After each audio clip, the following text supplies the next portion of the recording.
गुडू भरिसां शहर ऐं कोश बिरादरी जे पिंधुरनि में झेड़े दौरान हिकु ॼणो मारिजी वियो आहे ऐं हिकु ज़ख़्मी थी पियो आहे। इन हवाले सां अपडेट वठूं था शेरबाज़ कोसो खां। शेरबाज़, छा अपडेट आहे वधीक?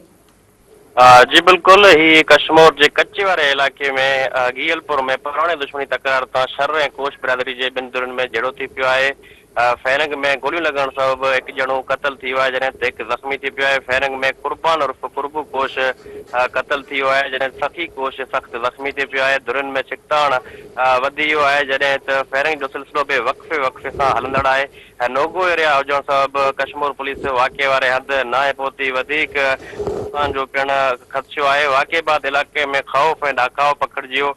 माण्हू जेके आहिनि सो उहे घरनि ताईं महदूद थी विया आहिनि ऐं मूंखे इहो बि ॿुधाईंदो हलां त जेको झेड़ो थियो आहे इहो पुराणे चौपाई माल जे चोरी तां जेको आहे सो इन ॿिनि धुरनि में जहिड़ो हलंदड़ हुयो। अॻु में बि जेके आहिनि सो 4 जानियूं ज़ाया थी चुकियूं हुयूं ऐं हाणे जेको आहे सो हिकु ॼणो क़तल थियो आहे ऐं हिकु ज़ख़्मी थी पियो आहे। जी शेरबाज़, अपडेट ॾियण जे लाइ अव्हां जी महिरबानी।